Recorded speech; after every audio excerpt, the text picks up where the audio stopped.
Meus irmãos, a paz do Senhor, para mim é um grande prazer estar mais uma vez aqui. A nossa finalidade é compartilhar um pouco da palavra do Senhor, nosso Deus, e hoje quero conversar um pouco com os irmãos a respeito do movimento pentecostal e do movimento neopentecostal e a diferença entre os dois movimentos.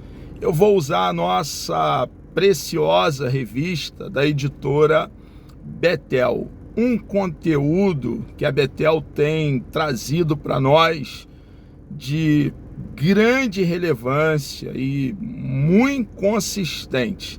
Quero ler com os irmãos Atos dos Apóstolos, capítulo 16, versículo 5. Nos diz assim o texto sagrado: de sorte que as igrejas eram confirmadas na fé e cada dia cresciam em número.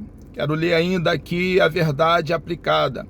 Devemos permanecer fiéis às Escrituras, para não sermos influenciados por modismos teológico, nem arrastado por qualquer vento de doutrina. O rolo sagrado, as sagradas letras, é a nossa bússola, a nossa regra de fé e prática, é o nosso manual. E devemos estar saturados de Bíblia, tomando tempo para debruçar sobre o rolo sagrado diariamente, para que então não sejamos aí arrastados por qualquer vento de doutrina. E uma dessas doutrinas completamente não bíblica, completamente equivocada, danosa, nociva e deletério, é as doutrinas ensinadas no neopentecostalismo, que não tem absolutamente nada a ver com o pentecostalismo clássico. Nós, pentecostais, prezamos pela palavra do nosso Deus. E o nosso padrão é a igreja dos primórdios, a igreja do primeiro século, a igreja primitiva. Ali está o nosso referencial. Vai ficar bem claro aqui para nós que quando surge alguns modismos teológicos, algumas ideias, algumas até antigas com uma nova roupagem, a luz precisa acender, a luz de cuidado, de morte na panela. Para que acenda, é necessário que tenhamos conhecimento sólido, consistente, bíblico, pois não tendo, o que se fala é aceito como se fosse a doutrina de Deus, mesmo não sendo. E uma vez que a heresia adentre aos nossos arraiais, aos nossos acampamentos, é como um câncer, faz um estrago no meio do rebanho. Então nós vamos aqui analisar o que realmente nós somos. Infelizmente, alguns amigos, muito chegados e que eu amo, traçando aqui um paralelo para o nosso entendimento, diz: eu sou arminiano, e faz essa afirmação. E por não conhecer as nossas doutrinas da escola arminiana, pregam um pelagianismo, e Pelágio foi um herege. As doutrinas pelagianas estão bem acesas, vivas, bem patente nos nossos arraiais. Por quê, irmão? Porque não basta dizer que somos, é necessário entender o que somos, por que somos. Então, assim como é necessário estudar as nossas doutrinas arminianas, para entender nós que somos da Assembleia de Deus, entender o que somos, é necessário também estudar a doutrina do pentecostalismo clássico. Muitos olham algumas igrejas que tiveram origem fundo de quintal. Alguém abriu uma portinha, colocou lá, Igreja Pentecostal Puleiro dos Anjos. E aí, faltando honestidade destes, avalia ali aquela obra aberta no fundo de quintal como se nos representasse. Não nos representa. Se quiserem ser honesto, precisa vir aonde realmente se prega um pentecostalismo clássico. Indo lá na Matriz e Madureira, no dia de culto de doutrina, ouvindo o bispo Abne Ferreira pregar por até 2 horas, pregar a Bíblia. Quantas reuniões eu participei lá e em outros lugares também, quando nos reuníamos, e era 2 horas de Bíblia. Vai lá, avalia lá. Ali está o pentecostalismo clássico. Quer avaliar o pentecostalismo clássico para depois falar sobre nós? Paulo Afonso Generoso, dando doutrina, pregando. Na época, ele já está na eternidade com o nosso Deus, Alberto Goulart. Vai lá, no Porto da Madama, lá está o pentecostalismo clássico. Quer analisar o pentecostalismo clássico? Elianai Cabral, o homem que tem a biblioteca de 15 mil livros. Lá está o pentecostalismo clássico e muitos outros. Então, sejamos honestos. Não podemos agir de desonestidade, avaliar alguém que colocou aí a nomenclatura pentecostal e achar que aquilo ali é o pentecostalismo clássico. Não.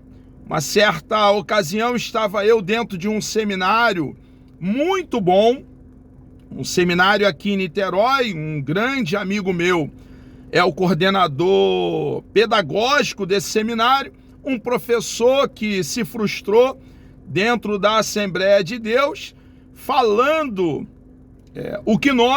sobre nós, o que nós não somos. E não podia falar 2 palavras que 3 falavam a respeito de nós assembleanos, sem nenhuma noção do que realmente nós somos. Se frustrou dentro da Assembleia de Deus por não ter sido batizado no Espírito Santo, com a evidência inicial do falar em línguas. Não somos nós que batizamos com o Espírito Santo. É Jesus quem batiza com o Espírito Santo, com a evidência inicial do falar em línguas. E, frustrado, se colocou então falando que nós fazemos coisas que nós nem passamos perto. Então, é desonestidade. Claro que eu nunca mais voltei para ter aula dentro do mesmo seminário. Reportei as falácias que falavam, os engodos ao nosso respeito, ao meu amigo, que é o coordenador teológico, e não voltei mais porque eu não consigo ficar em um ambiente em que o púlpito é usado para se falar mentira, falar aquilo que não conhece. Então aqui vai ficar bem claro o que nós somos e como nós agimos. Nós pentecostais clássico temos o rolo sagrado, as sagradas letras como nosso manual.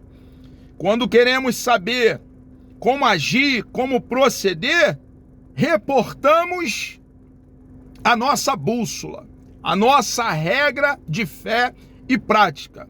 E, entendendo cada texto dentro do seu contexto, colocamos então em prática. Quero ler ainda o texto de 1 Coríntios, capítulo 2, do versículo 1 ao versículo 5. Nos diz assim o texto sagrado: E eu, irmãos, quando fui ter convosco, anunciando-vos o testemunho de Deus, não fui com sublimidade de palavras ou de sabedoria, porque nada me propus saber entre vós, senão a Jesus Cristo e este crucificado.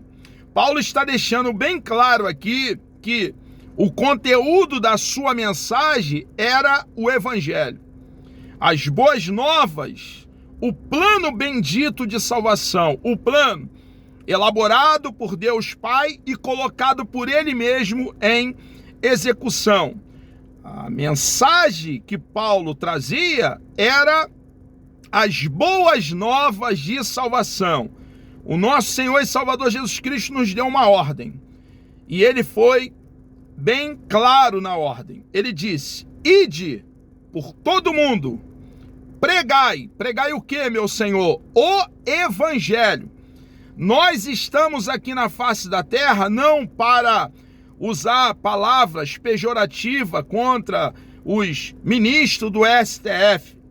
Não estamos aqui no planeta Terra para usar termos jocosos a título de zombaria, para causar riso em relação ao atual presidente, porque ele é uma autoridade. E a Bíblia nos ensina a nos submeter às autoridades. Então, nós que somos bíblicos, irmãos, precisamos caminhar de acordo com o norte dado pela palavra do nosso Deus. A ordem de Jesus para nós é: ide e pregai o Evangelho. Houve uma ocasião, ali na época de Hitler, nós sabemos que foram mortos 6 milhões de judeus, pelo menos é o que a história nos conta, que havia ali pastores que foram presos, foram levados para os campos de concentração e lá foram mortos. O Dietrich Bonhoeffer foi um desses teólogos que morreram dessa forma. E nesse mesmo período dos nazistas, nesse mesmo período caótico, tenebroso, pastores livremente, irmãos, pregaram o Evangelho. Então, nós precisamos ser sábios. Quando Paulo nos dá a orientação que devemos nos submeter às autoridades constituídas, quando ele está ali registrando a carta endereçada à igreja de Roma, que não fora uma igreja edificada pelo apóstolo Paulo, porque ela já existia antes do apóstolo Paulo chegar em Roma, o imperador Nero, que, segundo a história, seria quem decapitaria o apóstolo Paulo, daria a ordem, era um dos imperadores lá naquela ocasião.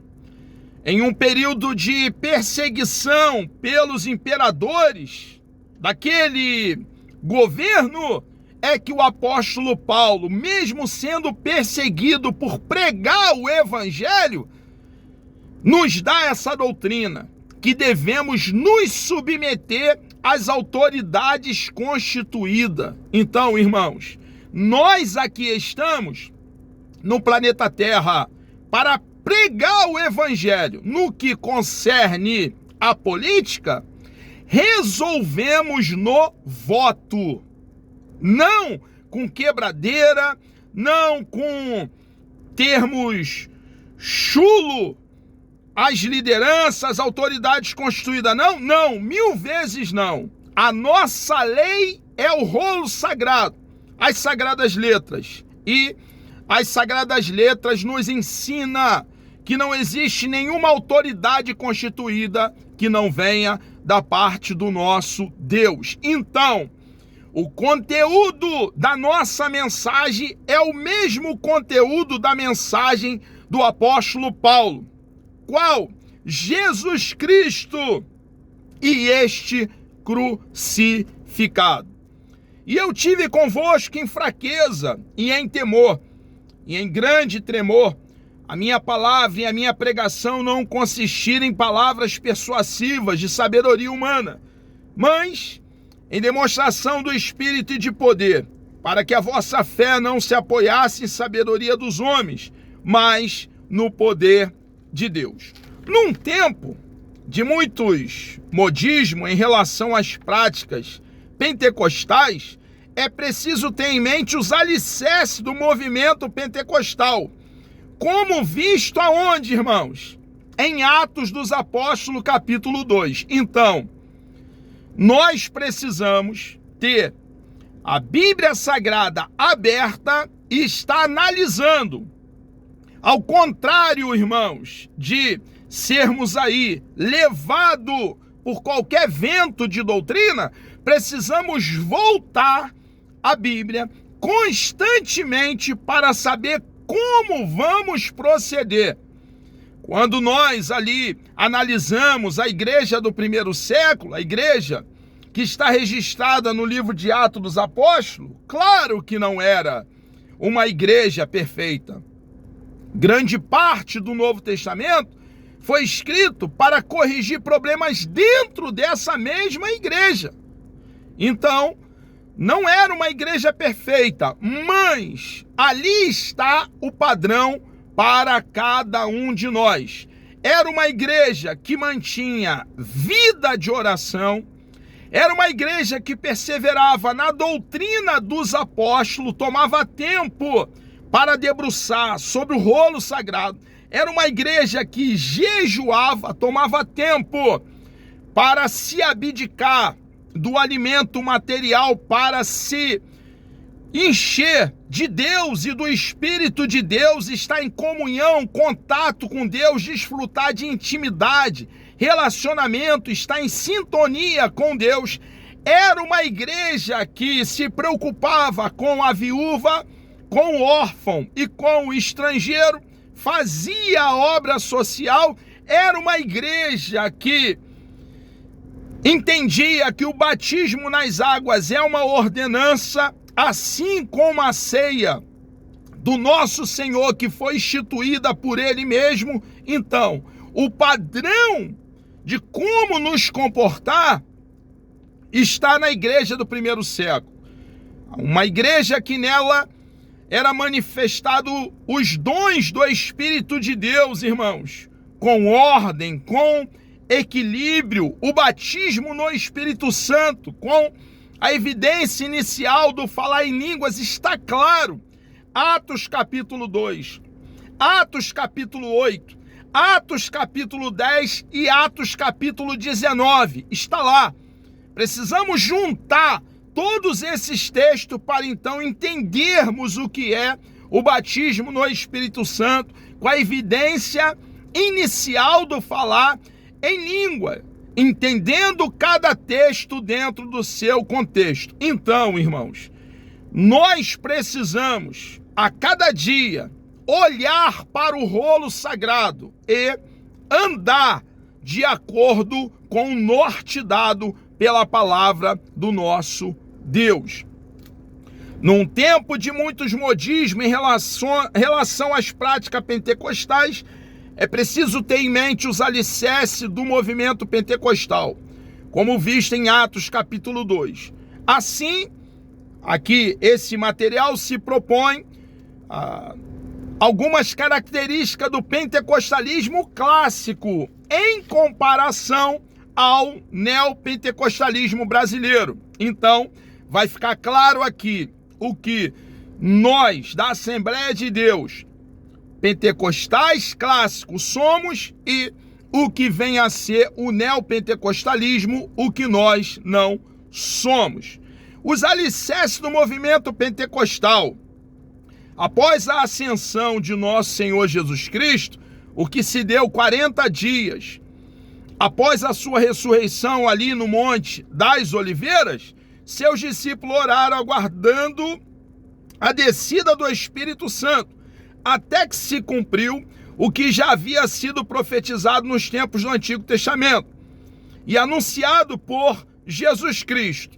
É muito importante entendermos que esses mesmos discípulos e outros também, aqueles ali iniciais, os 12 discípulos que tornaram-se apóstolos, é claro que Judas Iscariote em algum momento se perde e depois Matias é colocado no seu lugar. Temos um 13º apóstolo ainda, que é o apóstolo Paulo.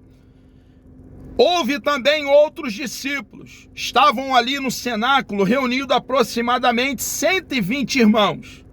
E depois deles terem recebido ensinamento da parte do nosso Senhor e Salvador Jesus Cristo, durante 3 anos a 3 anos e meio que foi o seu ministério público, agora estava pronto, né? Agora estão preparados.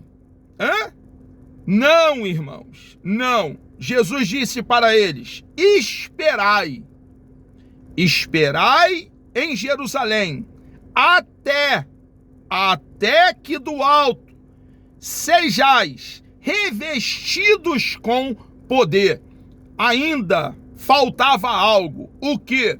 O batismo no Espírito Santo, com a evidência inicial do falar em línguas. Era o que ainda lhe faltava. E depois de serem batizados no Espírito Santo, o que acontece em Atos dos Apóstolos, capítulo 2, agora sim eles estavam prontos para ir e pregar o Evangelho. O que você está dizendo, irmão Luciano, que não podemos abrir mão do batismo no Espírito Santo. Precisamos assimilar essa verdade e compartilhar da doutrina com os nossos filhos e com os nossos netos, para que a verdade se mantenha viva nos nossos corações. A igreja então iniciou suas atividades movida pelo poder do Espírito Santo. Havia uma promessa feita no Antigo Testamento pelo profeta Joel, Deus usando o profeta Joel, de que derramaria do seu espírito. O que aconteceu? O cumprimento dessa profecia em Atos dos Apóstolos, capítulo 2. Assim, ao longo da história da igreja, impulsionado pelo relato bíblico, milhões de discípulos de Cristo têm buscado a experiência e a prática pentecostal. O que nós vamos aprender aqui nesse tópico? Algumas características da igreja ali do primeiro século. Era uma igreja que perseverava na doutrina dos apóstolos, estudava Bíblia. Era uma igreja que mantinha a comunhão entre os irmãos. Para nós aqui fundamentarmos a perseverança da igreja na doutrina dos apóstolos, está claro. Nos diz assim o texto sagrado de Atos, capítulo 2, versículo 42. Perseveravam na doutrina dos apóstolos e na comunhão. Na comunhão, eles estavam juntos, todos tinham o que eles tinham em comum. Mas essa mesma igreja que perseverava na doutrina dos apóstolos, mantinha a comunhão entre os membros, era uma igreja que orava. Então nós vimos, irmãos, que as nossas origens está ali em Atos capítulo 2.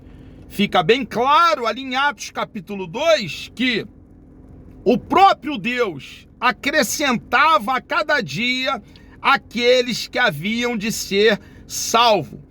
A nossa missão é proclamar como arauto o evangelho. Quem convence o pecador, quem capacita, quem ilumina o pecador, quem dá vida ao pecador, quem faz com que as escamas dos olhos caiam, para que então entenda o evangelho. O plano bendito de salvação é Deus. Nós pregamos o evangelho, mas quem faz a obra no coração do pecador é Deus. É o Espírito de Deus que dá vida a mortos. O homem hoje, irmãos, está escondido entre árvores, assim como o nosso papai Adão e a nossa mamãe Eva. Com os lábios dizem: Jesus ama nós todos, Deus está no meu coração, mas as suas práticas, as suas atitudes deixam bem clara que eles estão mortos em delitos e pecado. Para que então esse homem receba a vida, é necessário que a igreja cumpra a incumbência que pesa sobre ela de pregar o evangelho com clareza. Então, está claro para nós a nossa missão na palavra do nosso Deus. As marcas do pentecostalismo clássico, um movimento que não desiste de proclamar as boas novas, assim como os fundadores da Assembleia de Deus, o Daniel Bergen e o Gunnar Wingre, proclamamos a salvação a todos os homens, e aqueles que creem em Cristo de todo o coração terão direito à vida eterna. Qual a marca do pentecostalismo clássico? A busca constante do Espírito Santo. Essa busca não cessa. Enquanto nós, como igreja, estivermos aqui em peregrinação no planeta Terra, precisamos manter vida de oração, vida de tomar tempo para estudar o rolo sagrado, vida de tomar tempo para jejuar, tomar tempo para participar das reuniões nos nossos templos, estarmos junto com os nossos irmãos, nos preocuparmos com a viúva, o órfão e os estrangeiros, sermos batizados nas águas, participarmos da ceia do Senhor, são as marcas do pentecostalismo clássico. Então, fica bem claro aqui o que nós somos. E o neopentecostal? A palavra neo é novo. E o novo pentecostal, o neopentecostalismo, o que surgiu, como que eles procedem? Vai ficar bem claro aqui para nós. As práticas e os ensinamentos de alguns movimentos e denominações não caracterizam a identidade do pentecostalismo clássico, da Assembleia de Deus. É o que ele coloca aqui. Como não há consenso entre os estudiosos sobre a nomenclatura que melhor os descreve, usaremos o termo, então, neopentecostal, para caracterizar esses movimentos e denominações, enfatizando a diferença entre eles e o movimento pentecostal que surgiu no Brasil no início do século XX. Primeira marca do neopentecostalismo, que não tem absolutamente nada a ver com o pentecostalismo clássico. O movimento neopentecostal surgiu com algumas inovações que os distinguem dos pentecostais clássicos, inclusive com inovações em seus cultos, que nos fazem lembrar do alerta feito pelo apóstolo Paulo em Colossenses capítulo 2, versículo 18. Alguns estudiosos identificam o surgimento dos neopentecostais a partir do final da década de 70, vindo de dissidentes de denominações surgidas a partir da década de 50.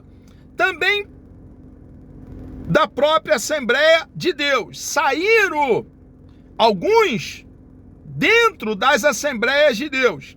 Entre os neopentecostais, há aqueles que argumentam a necessidade de contextualizar a mensagem para torná-la mais atraente e moderna. Com essas ideias surgiram muitas falácias. A confissão positiva, essa vira para o teu irmão do lado e profetiza na vida dele. Dá um peteleco na ponta do nariz do teu irmão do lado. Puxa a ponta da orelha do teu irmão do lado. Acotovela o teu irmão do lado. Fecha a Bíblia, põe no banco e pega na mão do teu irmão do lado. Surgiram nesse movimento a cola do Espírito, que são pessoas que dentro da reunião ficam colados na parede ou no chão e ninguém consegue tirar. Surgiram nesse movimento, irmãos, a unção do riso. Dentro de uma reunião, pessoas rindo de uma forma que ninguém consegue fazê-las parar e caindo uma por cima da outra. Surgiu nessas reuniões o engatinhar do Espírito, engatinhar de quatro como se fosse um leão rugindo, outros latindo como cães, outros de outro lado miando como gato. Chegou ao absurdo de dizer que uma ave, um galo, foi batizado no Espírito Santo. Surgiram nesses movimentos o chamado dente de ouro. Muitos desses movimentos pinta a igreja toda de preto, e eu não tenho nada contra a cor preta, pelo contrário, eu amo a cor preta. Muitas das minhas camisas são pretas, só muda a estampa, de tanto que eu gosto. Surgiram nesses movimentos, no lugar do púlpito que apoia a Bíblia, galão e também pintado de preto. Surgiu dentro desses movimentos escurecer a igreja. Surgiu dentro desses movimentos a regressão. Alguns irmãos chupando o dedo, voltando à idade de criança, engateando como bebê. Manifestações demoníacas. E com relação à cor preta, com a finalidade de dar um aspecto espiritual, escurecer a igreja, e quando se está pregando a palavra, um som ali musical, e olhe que fique bem claro que o instrumentista dentro da igreja cumpre um papel precioso, como nos ajuda no louvor, na adoração, mas a finalidade na hora da palavra é de tornar um ambiente de uma maneira que ajude a pregação da palavra, mais suave, mais tranquila. É como uma espécie de lavagem cerebral, meu irmão. Ideias completamente distanciadas da palavra do nosso Deus.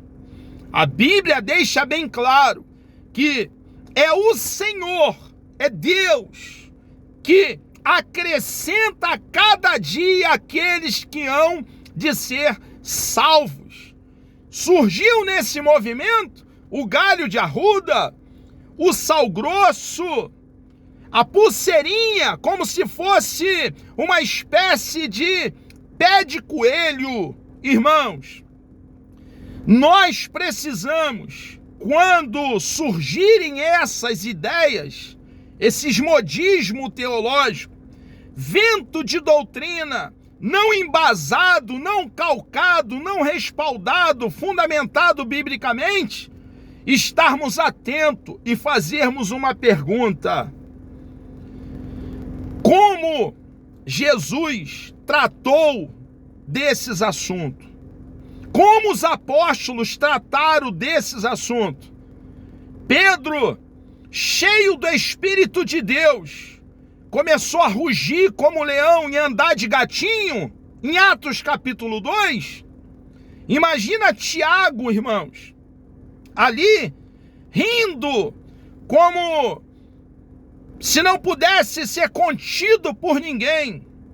Imagina André, irmão de Pedro, ali imitando gatinho. Imagina o apóstolo Paulo chegando na cidade de Éfeso e ali imitando um galo ou cacarejando como uma galinha. Irmãos, manifestações demoníacas dentro dos nossos arraiais. Pedro, cheio do Espírito Santo, fez o que você e eu devemos fazer. Ele recebeu dotação de poder para o testemunho, para pregar o Evangelho. Esses movimentos, irmãos, eles têm por mestre Kenneth Copeland, o Osborne, Frederic Prince, Benny o herege Morris Cerullos e muitos outros, irmãos.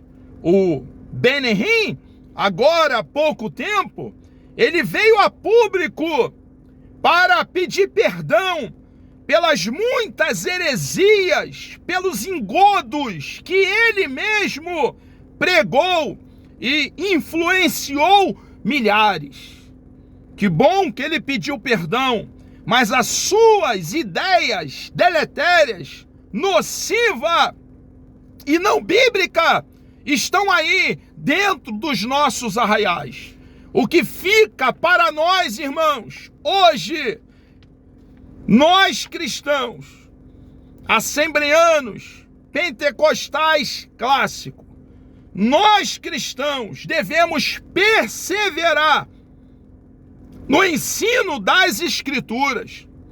Precisamos, empunhando a adaga do Espírito, pregar a palavra de Deus com temor, com os pés no chão, com seriedade, sobriedade e equilíbrio.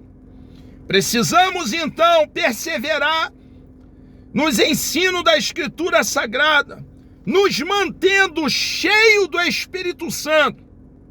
Um homem cheio do Espírito Santo está pronto para proclamar as boas novas do reino com clareza. Pregar o plano bendito de salvação. Salvação pela graça de Deus mediante a fé. Fomos salvos para as boas obras, para atitudes diferentes, para um viver radicalmente, completamente diferente da que vivíamos na nossa vida pregressa. Para edificação da igreja, está cheio de Deus, buscar os melhores dons espirituais para que a igreja seja edificada. Nós precisamos, pentecostais clássico do século 21, pregar que só Jesus Cristo salva, pregar sobre a cura divina. Nós que entendemos o precioso papel da medicina, tivemos um grande homem de Deus que foi médico, o Dr. Lucas. Então nós entendemos o papel da medicina e devemos seguir as orientações do médico que se formou, se especializou, que estudou para cuidar de nós. Mas precisamos pregar também que o nosso Deus curou no passado e ainda cura, ainda faz sinais, prodígios e milagre. É o poder do Espírito de Deus que cura. Precisamos pregar o batismo no Espírito Santo, com a evidência inicial do falar em línguas. Precisamos pregar que o nosso Jesus breve vem, o arrebatamento da igreja.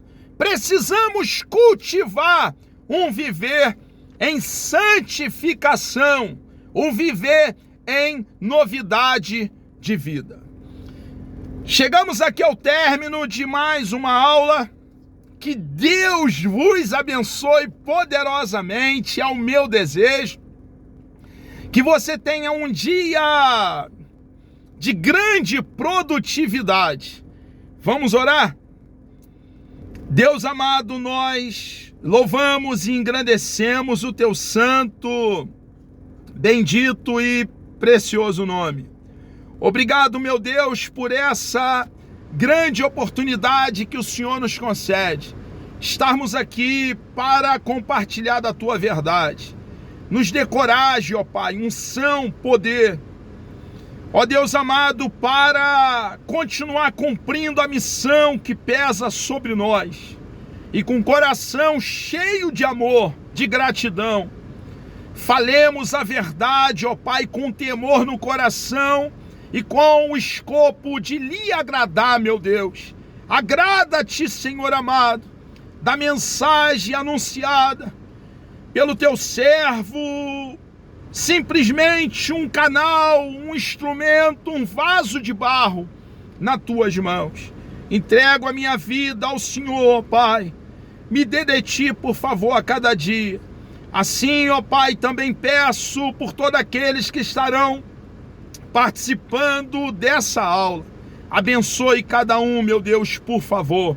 Entregamos nossas vidas nas tuas mãos e te louvamos por tudo, em nome de Jesus.